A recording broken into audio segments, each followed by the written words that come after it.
तो जितना 7 साल का एक्सपीरियंस था उससे मुझे जो फील हुआ कि मुझे किस तरह का स्टूडियो चाहिए, पहले उसको प्लान किया गया, फिर उसके बाद उसको बनाया गया और फाइनली वो पूरा तैयार हो चुका है। मैं आपको दिखाता हूं कि कैसे तैयार किया गया है। This is the entry part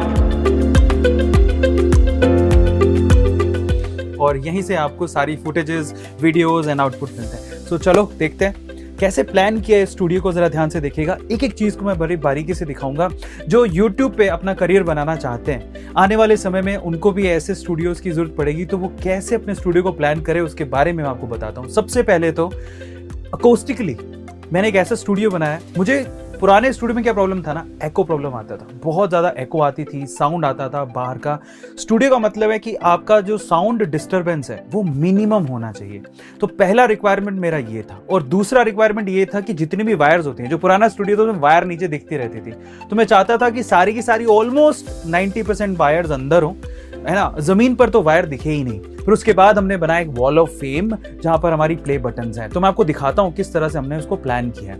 तो देखिए, सबसे पहले तो अगर आप वॉल्स देख रहे हैं तो हमने यहां पर क्या किया है, कंप्लीटली अकोस्टिक प्लानिंग की है, साउंड प्रूफिंग की है, बाहर की आवाज अंदर आ ही नहीं पाए, मुझे डिस्टरबेंस हो ही नहीं, उसका प्लान किया है। तो उसके लिए बहुत सॉलिड प्लान किया है, जो कि ट्रिनिटी बेंगलोर की कंपनी है, उनसे हमने ये सारा काम करवाया है। Victor ji, thank you so much, मेरे स्टूडियो को जो मैं सिर्फ सपनों में देखा करता था उसको हकीकत बनाने के लिए। सो बहुत बहुत शुक्रिया। दूसरा, मुझे चाहिए था कि मैं लाइव सेशन लूं, चाहे ग्रीन स्क्रीन। तो पुराने स्टूडियो में क्या था कि मैं स्क्रीन के ऊपर, जो हमारी इलेक्ट्रॉनिक स्क्रीन होती थी, उसके ऊपर ही मैं क्या करता था, प्रेजेंटेशन में ग्रीन खोल लेता था, जिससे ना थोड़ा सा लाइटिंग में प्रॉब्लम होती थी, रिकॉर्डिंग में भी प्रॉब्लम होती थी, ग्लेयर्स आते थे। तो अभी हमने क्या किया, ये कर्टन लगवा दिया है। और कर्टन भी ऐसा खास लगवाया है ताकि वॉल को पूरी तरह से यूटिलाइज कर सकें। तो कैसा है ये, एक्चुअल में देयर इज अ रिमोट और आप इस रिमोट से क्या कर सकते हैं,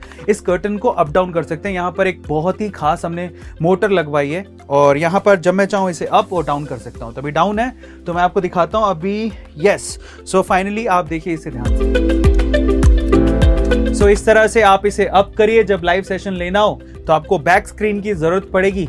तो ये अभी अप हो रहा है, पूरी अपने आप अपनी तरीके से फोल्ड हो रहा है। तो हमने क्या किया, एक ही वॉल पे ग्रीन कर्टन लगवा लिया, उसी वॉल पर हमने ये स्क्रीन लगवा ली। ये स्पेक्ट्रॉन की स्क्रीन है जो कि मेरे पास पहले से ही थी, तो उसको हमने वॉल माउंट कर दिया यहाँ पे। तो आप देखो वॉल को किस तरह से यूटिलाइज किया। एक ही वॉल पे हमने ग्रीन स्क्रीन लगा दिया, एक ही वॉल पे हमने इलेक्ट्रॉनिक स्क्रीन लगा दिया जहां से लाइव सेशन ले सकते हैं, और उसी वॉल पे, क्योंकि ये पूरी तरह से कमरा बंद है, सो हमने एसी भी वहीं वॉल माउंट करवा दिया। सो ये पूरा का पूरा अरेंजमेंट हमने यहां पर किया है। अब आते हैं स्पेशली लाइटिंग, क्योंकि होता क्या है, जब आप ग्रीन स्क्रीन को यूज कर रहे हैं तो आपको लाइटिंग किसी और तरीके की चाहिए, जब आप यहां पर इलेक्ट्रॉनिक स्क्रीन यूज कर रहे हैं तो लाइटिंग किसी और तरीके की चाहिए।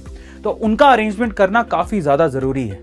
तो बाकी जो दोनों वॉल्स हैं वहां पर, जैसे आप देख रहे होंगे कि ये वॉल्स पर हमने क्या किया, यहां पर लाइट अरेंजमेंट, लाइटिंग, यहां पर ये फ्लैश लाइट होती है ना, उसको हमने यहां पर 4 यहां पर लगवाई हैं, 4 वहां पर लगवाई हैं। और इन्हीं 4 जो लाइट्स हैं, स्पेशली ये जो लाइट जो आपको दिखाई दे रही है वो ग्रीन स्क्रीन रिकॉर्डिंग के लिए, फोकस करने के लिए। अब हम बात करते हैं कि इसके लिए कौन सी लाइटिंग की जरूरत पड़ती है। तो ऊपर आप देखेंगे तो हमने स्पेशल लाइट्स ऊपर लगवाई है। जब मुझे लाइव सेशन लेने होंगे, ग्लेयर ना पड़े, उसके लिए हमने ऊपर यहां पर लाइट्स का अरेंजमेंट किया है, जिससे मेरे पर फोकस पड़े। एक और खास चीज मैंने यहां पर लगाई है जिसकी मुझे बहुत ज्यादा जरूरत थी। हुआ कुछ यूं कि देखिए, मुझे सेशन लेने हैं तो यहां पर मुझे एक टेबल चाहिए था। बैठ के लेना चाहूं तो उसका लेवल एडजस्ट हो जाए, खड़े होकर लेना चाहूं तो उसका लेवल एडजस्ट हो जाए। कभी कभार मुझे माउस यूज करना पड़ता है, तो यहां से मैं डायरेक्टली, ऊपर स्क्रीन लगा हुआ, वहां से मैं अपने पूरे आउटपुट को एडजस्ट कर सकता हूं, देख सकता हूं। तो ये टेबल मैंने लगवाई है और आप इसे अप भी कर सकते हैं, इजीली ये अप हो जाती है, इस हाइट तक जाती है। तो देखिए, मैं आराम से बैठ के सेशन ले सकता हूँ, खड़े होकर सेशन ले सकता हूँ, मैं अपने आउटपुट को यहाँ पे माउस से कंट्रोल कर सकता हूँ। ये सारी चीज़ें मैंने यहाँ पर एडजस्ट कर ली।